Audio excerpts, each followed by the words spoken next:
Hello and welcome to Perfection IAS.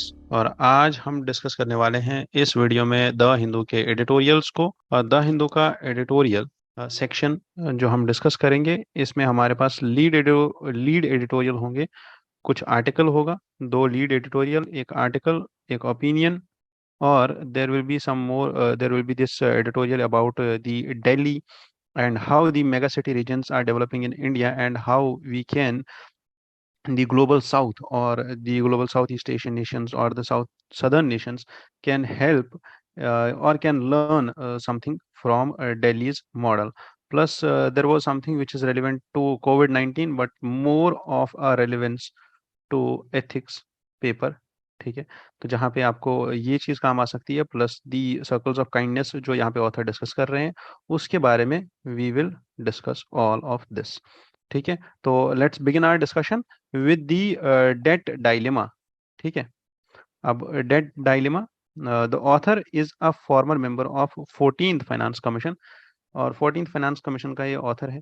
And he is 14th finance commission के ये member रह चुके हैं M Govinda Rao, and he is currently the chief economic adviser to brick work ratings. And what he talks about particularly is the some issues and some challenges which are related to financial repression. What do we mean by financial repression? Financial repression का मतलब क्या होता है? ठीक है, और financial repression से होता क्या है, और ये क्या चीज है, और क्यों ये डिस्कस कर रहे हैं डेट डायलेमा को? तो actually he starts with the covid and post covid era, जिसमें द डेट डेफिसिट, जो अभी का डेट डेफिसिट है, even though after the recovery of pandemic, तो करंट डेट डेफिसिट जो हमारा है, the fiscal deficit which receded to 8.9% in the past and 85.7% is the debt ratio, that is the GDP to debt ratio, that is हमारा GDP कितना है ना, और हमारा पब्लिक डेट, गवर्नमेंट का कर्जा कितना है। ठीक है, that is the ratio of GDP to debt ratio. Now author highlights कि जितना इलेक्शंस पास आ रहे हैं 2024 के, उतना ज्यादा फंडिंग की जरूरत होगी, और जितना फंडिंग की जरूरत होगी उतना इलेक्टोरल बजट बढ़ेगा, और उसकी वजह से दिस डेट रेशियो में फर्दर वर्सन, और ये डेट बर्डन जो है और ज्यादा इंक्रीज हो जाएगा, जबकि हम बात कर रहे थे इसको रिड्यूस करने की और सस्टेनेबिलिटी की बात कर रहे थे। तो देयरफॉर इलेक्शन जबकि हमारा होराइजन पे है, तो इस टाइम पे हम कैसे कंट्रोल कर सकते हैं इस चीज को, और इस टाइम पे क्या क्या चैलेंजेस आ सकते हैं इंडियन इकोनॉमी को रिलेटेड टू फाइनेंशियल इक्वेशंस।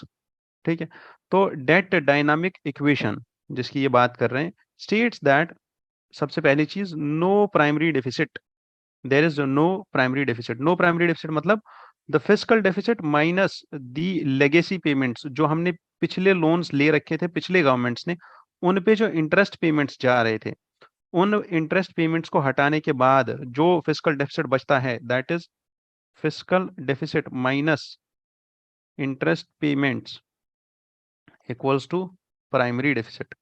ठीक है, तो ये चीज पे बात करते हैं that the debt deficit dynamics says that there should be zero primary deficit, और जब जीरो प्राइमरी डेफिसिट होगा and if the growth rate of GDP exceeds the effective interest rate which is paid by government bonds, which is paid on the government bonds, the overall debt will decline. इसका मतलब क्या है? इसका मतलब ये है, देखो ये जो आर्टिकल है ये इसमें इकोनॉमी के कोर कॉन्सेप्ट्स को डिस्कस किया गया है, तो इसको थोड़ा सा समझना बहुत जरूरी है, इसको अच्छे से समझना बहुत ज्यादा जरूरी है। ठीक है, तो first thing it's he says about primary deficit, second thing he says about GDP exceeds the effective interest rate paid on the government bonds, कि जो इंटरेस्ट रेट गवर्नमेंट बॉन्ड्स पे मिल रहा है, या जो गवर्नमेंट बॉन्ड्स पे इंटरेस्ट रेट पे कर रही है, वो interest rate, if the growth rate of GDP and that interest rate, ठीक है, और जीडीपी का ग्रोथ रेट इंक्रीज कर रहा है, growth rate is which is currently 6.8% for India.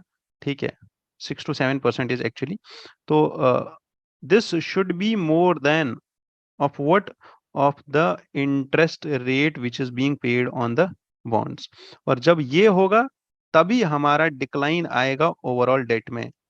ठीक है, और जब यही चीज को स्टेटमेंट बना के यूपीएससी पूछेगा क्वेश्चन में, तब समझ में नहीं आएगा कि ये हो क्या रहा है, और ये पूछा क्या है, और ये कहाँ से पूछा है। Then, however, what is missed in these discussions are the distortions caused by the financial repression to keep the interest rates on government borrowings low to reduce the cost. ठीक है, कि जितना आप इंटरेस्ट रेट कम करोगे government borings पे, उतना ही आपका cost of boring कम हो जाएगा। ठीक है, therefore the statutory liquidity ratio जिसकी ये बात कर रहे हैं, which is stipulated by RBI, requires banking system to hold 18%। तो SLR में बैंक्स को 18% रखना पड़ता है। SLR क्या है ये आपको पता होना चाहिए, this is the basic economics. ठीक है, of their demand and time liabilities in the government securities. अब SLR में बैंक्स रख रहे हैं पैसा, besides the RBI's intervention in the market through open market operations. Plus RBI क्या करता है, open market operations. Open market operation means selling and purchasing of government securities, है ना। तो गवर्नमेंट सिक्योरिटीज का जितना भी ट्रेड कर रहा है RBI, for what, for government borrowings, is taken up to keep the interest rates on the government borrowings less.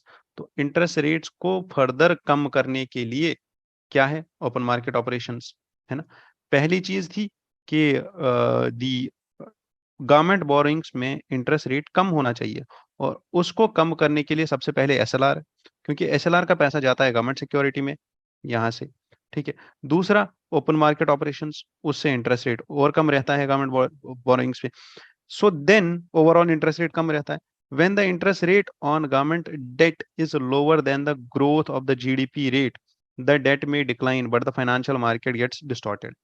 तो ये भी बोल रहे हैं कि जब ग्रोथ रेट कम होगा then the interest rate, when the interest rate on the government bond is lower, जब ये इक्वेशन सेट होगा that growth rate is less than interest rate, जब ये इक्वेशन इनवर्स होगा that interest rate is lower than the growth rate of GDP, इस time पे there may be a decline in the overall debt of the economy but financial market will get distorted। तो these are two concepts जो यहाँ पे ये समझा रहे हैं author। Thus even when we talk about the sustainability of debt, this may not threaten the medium term cost but yes long term में ये effect करेगा।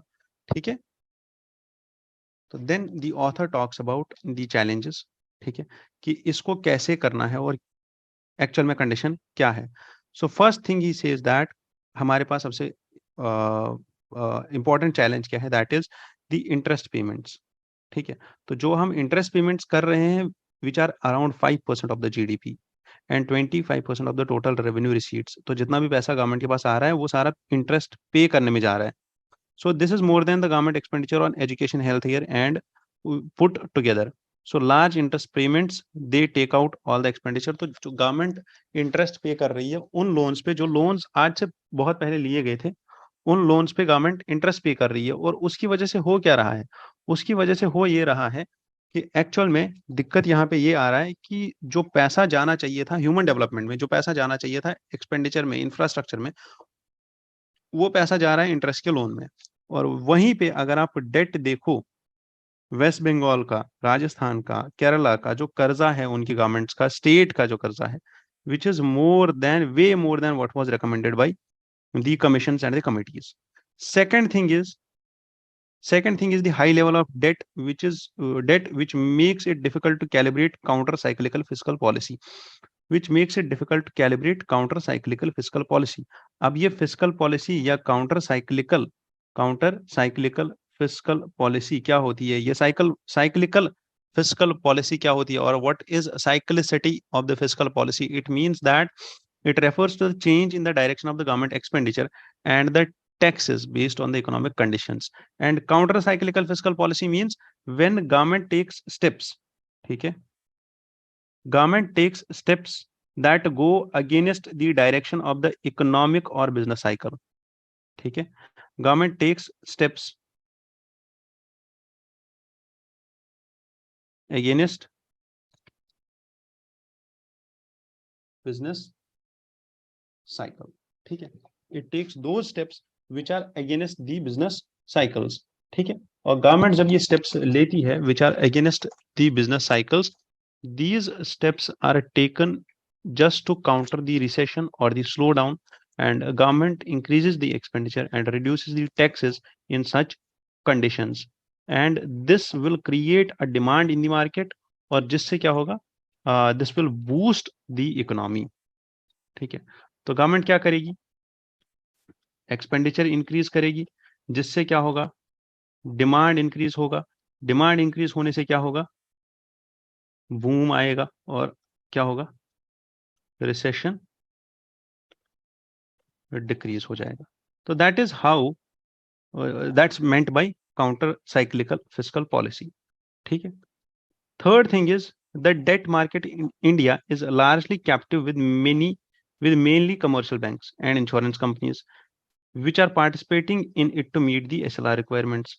अब प्रॉब्लम ये है कि जो डेट मार्केट है, जहां पे पैसा है, जहां से पैसा गवर्नमेंट उठा सकती है, जहां से गवर्नमेंट कर्जा उठा सकती है, वो जितना भी मार्केट है, जो कमर्शियल बैंक्स और इंश्योरेंस कंपनीज है, उनको SLR रिक्वायरमेंट्स रखनी पड़ रही है। ठीक है, तो गवर्नमेंट उठाएगी कहाँ से, प्लस CRR रखना पड़ता है 4.5%, SLR 18%, प्लस उनको 40% देना पड़ता है किसमें, प्रायोरिटी सेक्टर लेंडिंग में। देयरफॉर द रिसोर्सेज, जो डेट मार्केट में रिसोर्सेज बचते हैं, जो पैसा बचता है वहां पे कि वो लोन दे सके, वो बहुत ही कम रहता है कि वो जाए मैन्युफैक्चरिंग सेक्टर में, जाए MSMEs को लोन्स जाए, वो बहुत कम बचता है। मैन्युफैक्चरिंग सेक्टर के लिए तो बहुत कम बचता है। ठीक है, सो जिसकी वजह से क्या होता है, कॉस्ट ऑफ बोरोइंग जो है वो इंक्रीज हो जाता है। कॉस्ट ऑफ बोरोइंग मीन्स कि जो लोन लेने के लिए आपको खर्चा करना पड़े, जो cost incurred while you are raising a debt और while you are raising public funding, उस टाइम पे जितना कॉस्ट इंकर होता है उसको बोलते हैं क्या, कॉस्ट ऑफ रेजिंग लोन्स। तो दैट इज द प्रॉब्लम कि जब आपको किसी से कर्जा लेना हो तो इंटरेस्ट के साथ साथ आपको एक तो इंटरेस्ट भी पे करना पड़ता है, और इंटरेस्ट के साथ साथ आपको और भी चार्जेस पे करने पड़ते हैं। तो ये पूरे का पूरा जितना भी, चाहे आप MCLR लो, बैंक रेट लो, या कंसोलिडेटेड चार्जेस जितने भी होते हैं बैंक्स के, वो सारा इंक्रीज हो जाता है। क्यों, क्योंकि पैसा ही कम है, तो वो रिलीज क्या करेंगे। तो when money supply is less, interest rates will automatically increase. ठीक है, तो therefore this will drive out the money from manufacturing sector, और ये पैसा वहां पे नहीं जा पाएगा। प्लस इसमें ऐड कौन करता है, इसमें ऐड अप करते हैं rating agencies. What are these rating agencies, ये रेटिंग एजेंसीज वो एजेंसीज हैं जो किसी भी कंपनी को या किसी भी इकोनॉमी को रेट करते हैं। ठीक है, रेट क्या करते हैं कि ये डेट डिसिप्लिन पे कैसा है। ठीक है, कि एक इंसान को कर्जा दे रखा है, किसी कंपनी ने, किसी बैंक ने, किसी फाइनेंशियल इंस्टीट्यूशन ने उसको लोन दे रखा है। अब जो ये रेटिंग एजेंसीज हैं, चाहे आपने सिबिल सुना हो, ठीक है, CIBIL, सिबिल रिपोर्ट आपने सुनी होगी कि there is a report, CIBIL report, जो आपका सिबिल स्कोर बताती है कि आपका डेट डिसिप्लिन कैसा है। आप जब कर्जा लेते हो तो आप वापस देते हो टाइमली या नहीं देते हो, EMI वापस पे करते हो नहीं करते हो, कितना करते हो कितना नहीं करते हो, हर एक चीज वो ये जो पूरा रेटिंग है ये उसी चीज पे बेस्ड होता है। ठीक है, that how many defaults a company is occurring. तो these rating agencies keep the sovereign ratings low. तो जो भी गवर्नमेंट रेटिंग्स होती है, गवर्नमेंट की रेटिंग्स, सॉवरेन रेटिंग्स, उनको लो करती है, उनको लेस रखती है। ठीक है, तो अगर किसी गवर्नमेंट की रेटिंग लो है, या अगर किसी इंसान की या किसी कंपनी की रेटिंग लो है, डेट रेटिंग लो है, क्रेडिट रेटिंग लो है, तो उस टाइम पे उस इंसान को पैसा उठाना या पैसा कर्जे पे लेना मुश्किल हो जाता है। और उसके लिए जो कॉस्ट होता है, cost of external commercial borrowings, particularly India के लिए, जब इंडिया एक्सटर्नल मार्केट में जाती है फॉर एक्सटर्नल कमर्शियल बोरिंग्स, बाहर से कर्जा उठाने के लिए, बाहर के फाइनेंशियल इंस्टीट्यूशन से, फॉरेन फाइनेंशियल इंस्टीट्यूशन से लोन लेने के लिए, उस टाइम पे जो कॉस्ट होता है ना हमारा, जैसे बैंक का था कॉस्ट ऑफ बोरिंग, ठीक है, या बोरिंग कॉस्ट, वो इंक्रीज हो रहा था, वैसे ही इंडिया का cost of external commercial borrowings will increase. This will increase the debt burden. एक तो डेट बर्डन इंक्रीज हो रहा है, एंड सबसे इंपॉर्टेंट चीज है कि जो ये डेट बर्डन बढ़ रहा है, जितना हम ज्यादा कर्जा ले रहे हैं, उतना ये कर्जा नेक्स्ट जनरेशन के लिए बढ़ रहा है। ठीक है, तो the thing is we are in that cycle, जहां पे हमने स्टार्ट किया था इंटरेस्ट रेट से, है ना, जहां पे हमने स्टार्ट किया था लेगेसी इंटरेस्ट रेट से, या जो पुराना इंटरेस्ट है हमारा, वहां से स्टार्ट किया था हमने, that the debt burden is actually due to the legacy interest rates or the legacy interest payments, जो ये यहाँ पे बोला था ऑथर ने about the primary deficit, and again you will increase the same again for the next generation. उनके लिए भी इंटरेस्ट रेट्स या इंटरेस्ट पेमेंट्स या लेगेसी इंटरेस्ट पेमेंट्स बढ़ती ही जा रही है, ठीक है. Now on this debt burden what to do, what we can do is that कि consolidated debt to GDP ratio of 58.2% was recommended by 14th Finance Commission for 2019 to 20, ठीक है. तो अब इसके बाद क्या होगा? Plus 14th Finance Commission said that it would be unfeasible in the medium term. The Finance Commission had recommended that Union government should bring its deficit to relative to GDP 43.6% and then 36.3%. और currently states के लिए ये recommendation है that you should decrease it to 22%, ठीक है. तो these are the recommendations जहाँ पे हमें काम करना चाहिए.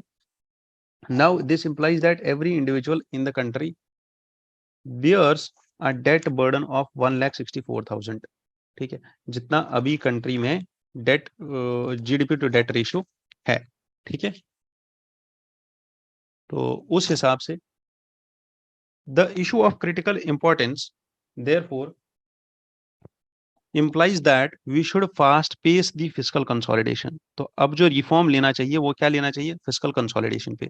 और फिस्कल कंसोलिडेशन कैसे होगी? सबसे पहली चीज थी जीएसटी जो हम लेके आ गए, which has shown high growth potential, ठीक है, प्लस हाई बयान्सी आ गई है, ठीक है, कि जितना टैक्स का रिफॉर्म्स लिया जा रहा है, ठीक है, बयान्सी मींस टैक्स रिफॉर्म्स जितना आप लेते हो विज़ टैक्स रेवेन्यू, जितना बढ़ता है, तो that is tax buoyancy. So it has shown high buoyancy in the medium term, plus इसके बाद इम्प्रूव्ड कंप्लाइंस हुआ है और कंप्लाइंस के साथ साथ इनकम टैक्स रिटर्न्स भी इम्प्रोवाइज हो गए हैं. कैसे? जीएसटी जिसने भरा उसने इनकम टैक्स भी भरा होगा, तो दोनों के कंप्लाइंसेस को, दोनों के जो दोनों रिटर्न फाइल कर रहे हैं, जीएसटी रिटर्न फाइल कर रहा है कोई या इनकम टैक्स रिटर्न फाइल कर रहा है कोई, तो दोनों को कंपेयर करके पता हो सकता है कि किसने किया है किसने नहीं किया है, कहाँ पे फेक जीएसटी बन रहा है. और अगर आपको याद होगा तो कल के पेपर में there was in this data section that 9,000 more than 9,000 GST registrations were cancelled because of being fake GST registrations, and there was this issue of money being circulated और round tripping of the money जिसको हम बोलते हैं, या फिर पैसा घुमाना जिसको बोलते हैं, ठीक है, due to this fake GSTs. Plus in terms of policy intervention हमें क्या करना चाहिए? The time is to rethink the role of state and vacate the activities. अब इसमें पॉलिसी इंटरवेंशन में स्टार्ट कहाँ से किया सेंट्रल गवर्नमेंट ने? पहले किया डिसइन्वेस्टमेंट, और दूसरा अगर आप देखो तो डिसइन्वेस्टमेंट का प्रोग्रेस थोड़ा सा स्लो है. क्यों? ऑथर बोलते हैं कि भारत बीएसएनएल में अभी भी government is continuously pouring in money, plus government अभी भी एम्प्लॉयमेंट मेलाज लगा रही है, और स्टेट्स में ये एप्रीहेंशन है कि स्टेट्स में go back to old pension schemes, है ना. और सबसे इंपॉर्टेंट चीज अभी ये है दैट इज इलेक्टोरल रीजंस, कि अभी बहुत ही ज्यादा लोग like Congress party is also promising in Madhya Pradesh also कि हम लोग क्या करेंगे, आपको फार्म लोन वेवर्स दे देंगे, आपको यूबीआई दे देंगे, यूनिवर्सल बेसिक इनकम दे देंगे. तो बहुत सारी चीजें हैं जो प्रॉमिस की जा रही है in the election season by the aspiring political parties. तो these provisions should be, these are the key points जो गवर्नमेंट को अभी ध्यान में रखने चाहिए जब इलेक्शन सीजन करीब आ रहा है. तो अब ऑथर रिफॉर्म्स भी सजेस्ट कर रहा है कि हमें अभी क्या रिफॉर्म्स लेने चाहिए. सबसे पहली चीज है कि कैश ट्रांसफर मत करो, कैश ट्रांसफर करो, डायरेक्ट सब्सिडी डीबीटी करो, है ना, डीबीटी करो. आप ऐसे सब्सिडी मत दो कमोडिटीज पे या सर्विसेज पे. There should be hard budget constraints, और एफआरबीएमए के रूल्स को बिल्कुल स्ट्रिक्टली फॉलो किया जाना चाहिए. Plus they should also work on macroeconomic stability, जबकि ये यूनियन गवर्नमेंट की रिस्पॉन्सिबिलिटी है to work on the macroeconomic stability. और मैक्रो इकोनॉमिक स्टेबिलिटी के लिए एफआरबीएमए रूल्स आए थे. एफआरबीएमए रूल्स में सबसे इंपॉर्टेंट प्रोविजन था 3% ऑफ फिस्कल डेफिसिट ओनली, ठीक है. तो फिस्कल डेफिसिट को लिमिट करना है बिलो 3%. तो ये सब चीजें हैं कुछ जो ऑथर सजेस्ट करते हैं कि अभी लेने चाहिए ये मेजर्स। ठीक है, तो this was about the debt burden of India and the second editorial is about SCO. ठीक है, this is an official in the embassy of China which is in India. China की एम्बेसी जो India में है वहां पे एक official है जिसका नाम है माजिया, and she has written about SCO that how SCO could be a success story. और अभी अभी हमारा 23rd मीटिंग हुआ है एससीओ का, और यहाँ पे साइन हुआ है न्यू दिल्ली डिक्लेरेशन। और न्यू दिल्ली डिक्लेरेशन में क्या क्या साइन हुआ है? पहला है कि हम किस पे काम करेंगे, countering the radicalisation, exploring cooperation in digital transformation, plus Iran को दे दिया है फुल एससीओ का membership, and obligations of Belarus to join SCO. तो बेलारूस आगे ज्वाइन करने वाला है, ईरान ने ज्वाइन कर लिया है। ठीक है, plus SCO economic developmental strategy for the period until 2030। तो जितना भी डेवलपमेंटल स्ट्रेटजी है वो अडॉप्ट कर लिया है। ठीक है, now there are some points जिनको आपको देखना है। ठीक है, तो नहीं देखना है इस चीज को भी, but yes some points here like terrorism, separatism, extremism, transnational organised crimes, and there are some issues and some sectors जहाँ पे हमें कोऑपरेशन करना चाहिए, which is digital security, biological, outer space security, and political settlement. जहाँ जहाँ पे भी हो रहा हो, चाहे वो इंटरनेशनल बाउंड्री पे हो रहा हो या वो रीजनल हॉटस्पॉट इशू हो। ठीक है, हर जगह जहाँ पे भी पॉलिटिकल इशू चल रहा है हमारा चाइना का, और वो सॉल्व करना चाहिए। और ऑथर कह रहा है कि लोकल करेंसी में हमें ट्रेड करना चाहिए। ठीक है, and we can also adventure, or we can also think of exploring an SCO led development bank और SCO development bank जैसे एशियन डेवलपमेंट बैंक है, उस पे काम कर सकते हैं, है ना। Plus there should be there is a need of multilateralism, जिसके लिए India stand has been very much clear that India stands for multilateralism, and there should be engagement of observer states, जितने भी observer states है किसके, SCO के, dialogue partners जैसे United Nations. and this author also talks about that we strongly uphold the UN centered international system and international order। ठीक है, तो last में ये एक बात बोलते हैं यहाँ पे, which is about our voice should be loud and clear against hegemony।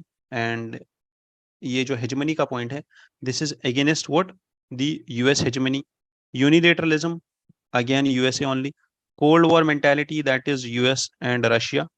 ठीक है, US Russia mentality and bloc confrontation. तो that is something which some points पे India also stands with on these perspectives, but not on all the perspectives, and the illegal unilateral sanctions and long arm jurisdiction जो particularly USA कर रहा है। तो these are the points which are against USA, जो ये यहाँ पे highlight कर रहे हैं author. China's commitment towards global south, it says that we are committed to work with India and all, है ना। दीज आर द पॉइंट्स जो आप अपने कंक्लूजन में लिख सकते हो जब आपको इंडिया चाइना पे आ सकता है क्वेश्चन। ठीक है, तो ये आप कंक्लूजन में लिख सकते हो that global security initiative, global development initiative and global civilisational initiative can be some points जहाँ पे we can contribute India and China together towards world peace, security and prosperity. तो ये आपका कंक्लूजन बन सकता है। ठीक है, overall the next 2 months South Africa and India will preside over BRICS and G20 summits. और ये 2 समिट्स ऐसी होंगी जहां पे चाइना भी होगा, और ये 2 समिट्स ऐसी होंगे जहां पे we can shape a multipolar world order. And these are the suggestions for government and the foreign officials and the foreign policy officials by this author. These are some points जहां पे हमें थोड़ा सा ध्यान रखना है, और ये पॉइंट्स हमें काम आ सकते हैं जो मैंने हाईलाइट किए हैं। Then comes the lopsided growth and nations being affected by the global economy. तो आईएमएफ का वर्ल्ड इकोनॉमिक आउटलुक आया था, और ये वर्ल्ड इकोनॉमिक आउटलुक हाईलाइट कर रहा है कि बैंक्स का कोलैप्स जो यूएसए और स्विट्जरलैंड में हो रहा है, या जो बाकी कंट्रीज में भी हो रहा है, बट यहाँ पे ज्यादा हो रहा है, and it says that this collapse will increase by 3% more in 2023। 3% more banks will collapse. इसका मतलब ये है कि there are many challenges on the horizon. तो बहुत सारे चैलेंजेस आने वाले हैं ग्लोबल इकोनॉमी में। और ऐसा क्यों हो रहा है? ठीक है, क्योंकि सबसे पहली चीज थी कोविड-19, उसके बाद आया कॉस्ट ऑफ लिविंग क्राइसिस, और उसके बाद जो चाइना का रीओपनिंग रिबाउंड हुआ, कि चाइना की इकोनॉमी पहले इंक्रीज हो गई और फिर हमने पिछले हफ्ते भी देखा था अभी कि चाइना का ट्रेड या एक्सपोर्ट बहुत ही ज़्यादा डिक्लाइन कर रहा है, ठीक है? तो उसकी वजह से भी अभी कॉन्ट्रैक्शन आ रहा है और कॉन्ट्रैक्शन कहाँ आ रहा है चाइना में? एक तो रियल एस्टेट में आ रहा है, दूसरा कंज़म्पशन और ओवरसीज़ डिमांड ऑफ एक्सपोर्ट्स, जो मैं बोल रहा हूँ कि उनके एक्सपोर्ट्स बहुत कम हो गए हैं, ठीक है? एंड इसके बाद और इश्यूज़ क्या हैं? यूरो एरिया में यूक्रेन रशिया वॉर चल रहा है, ठीक है? which has led spike in the gas prices और गैस प्राइसेस या ऑयल प्राइसेस इंक्रीज हो गए इन जर्मनी फ्रांस। उसके बाद एक और इशू ये है दैट इज रशिया ने जो अभी अभी ब्लैक सी ग्रीन डील से एग्जिट कर लिया है and it's expected to increase the food inflation by 15%। Plus India ने भी बैन कर दिया एक्सपोर्ट ऑफ राइस, ठीक है, इंडिया ने बैन कर दिया। तो this all is leading towards one thing that is a global economic slowdown. तो ये कुछ रीजंस है जो आप याद रख सकते हो जब ये बोला जाएगा, जब हमारे 2024 के मेंस में क्वेश्चन आएगा that what were the key reasons and about the global economic slowdown post Covid world order में, वहां पे हमें ये चीजें याद आएंगी कि सर ने ऐसा पढ़ाया था, ठीक है। तो इंडियाज राइस बैन जो मैं अभी बोला, इसके बाद what are the changing contours of Delhi. Delhi, India's capital city, is en route to become world's most populous urban agglomeration, overtaking Tokyo by 2028 में हम टोक्यो को भी पीछे कर देंगे और हम वर्ल्ड का सबसे दिल्ली में particularly I am also living in Delhi only, this will be the world's populous most populous urban agglomeration. अब इसमें दिक्कत ये है कि ये एडिटोरियल जो आया है तो इससे समझना क्या है वर्ल्ड को या दिल्ली को पर्टिकुलरली क्या समझना होगा। what are the challenges which Delhi has faced, that is land and infrastructure cost बढ़ रहा है, income inequality बढ़ रही है, poor quality of air, water pollution, natural resources नहीं है, institutional coordination barriers है। तो there was a report about the morphology of Delhi National Capital Territory, its economic geography। तो ये जो आर्टिकल पूरा है इट्स अबाउट इकोनॉमिक ज्योग्राफी, ठीक है, जो कि हमारा जीएस का डोमेन तो नहीं है, but yes there should be something जो हमें देखनी चाहिए, that is peripheralization of jobs and migrants. कि दिल्ली का जो कोर एरिया है, अब इसके बाहर there is Gurgaon and there is Noida, जहां पे ग्रोथ हो रहा है, जहां पे पेरिफेरलाइजेशन ऑफ जॉब्स हो रहा है। तो jobs are switching to these areas and Delhi is left with a normal, however this has not been accompanied by a shift of high wage knowledge based economy in the core area। And यहाँ पे जो रह रहा है अभी दिल्ली के core में, that is high wage knowledge based economy, ठीक है। तो एक्चुअल में जो जॉब शिफ्ट हो रहा है that is about those jobs which are particularly BPO based jobs or which are particularly 9 to 5 based jobs। तो that is something जो इस एडिटोरियम में डिस्कस किया गया है। However, हमारे काम की चीज इसमें से क्या है? हमारे काम की चीज ये है that there should be spatio economic assessments which should be done regularly in order to ensure what, in order to ensure smart urbanization, ठीक है। और ये टॉपिक कहाँ है हमारा?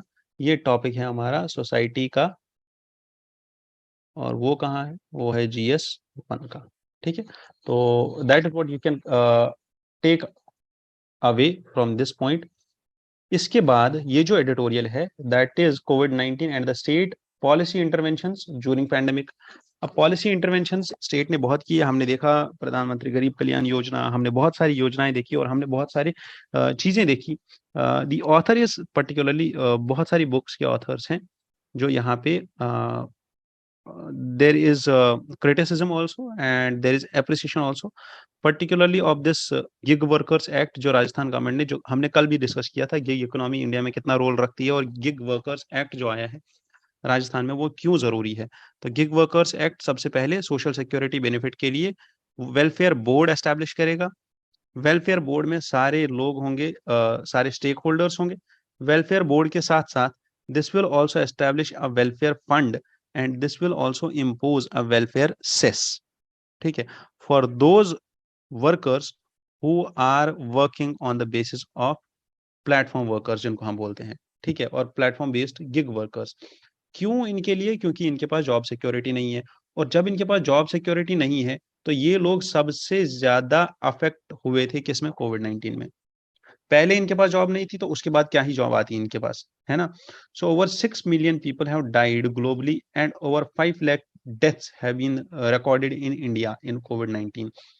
बट इस टाइम पे ऑथर यहाँ पे लिख रहे हैं that the lesson, it is our highest public duty that we must not forget, है ना? तो हमें ये भूलना नहीं चाहिए that what has happened in the past, for everything that can be said about India the opposite is also true. Because यहाँ पे ना हाईलाइट करता है इस राजस्थान के इशू को, ठीक है, कि हमारे पास सोशल सिक्योरिटी नाम पे कुछ नहीं था, but yes we have seen people who were in acute despair, है ना, जो बहुत ही ज्यादा मतलब बुरी से बुरी सिचुएशन में फंस गए थे, but without any differences, despite of being India a highly diverse country, कि आपका कास्ट मैच कर रहा है, क्लास मैच कर रहा है, जेंडर, इथनिसिटी कुछ भी देखे बगैर लोगों ने एक दूसरे की हेल्प की, है ना? और वही चीज अभी राजस्थान गवर्नमेंट कर रही है, ठीक है।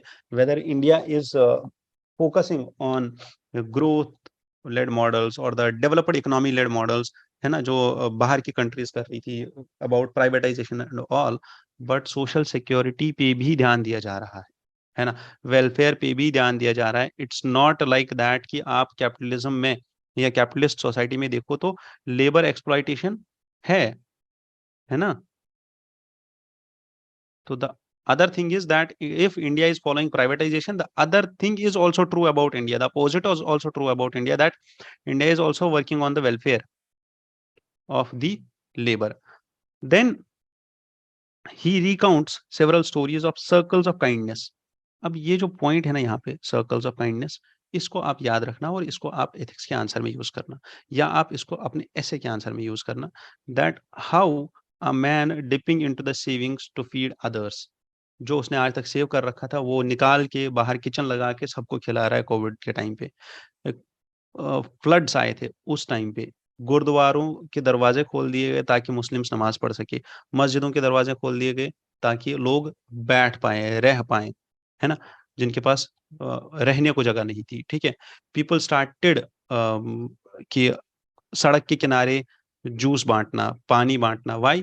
Because people were travelling from one place to another place hard on their feet, और उस टाइम पे जितना जिससे हो सका उतना उसने हेल्प किया। Like I have a friend, ठीक है, जिसने डे वन उसने पहले क्या किया, खुद से स्टार्ट किया, अपने घर से, अपने किचन से, he was on rent only, ठीक है, और उसने थोड़ा सा दाल चावल और कुछ पूरी बनाया और बाहर जाके सबको खिलाने लग गया। और पहले दिन तो आधे घंटे में खत्म हो गया क्योंकि घर से बनाया था।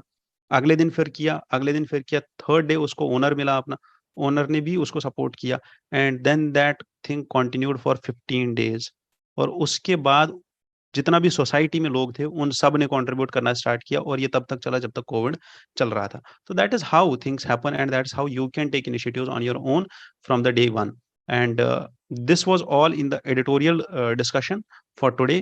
I hope you liked it. I hope you will continue watching this, and definitely with 100% assurity, I guarantee you that this will help you in understanding, in writing better answers, and in writing best answers out of all the competitors you have around you.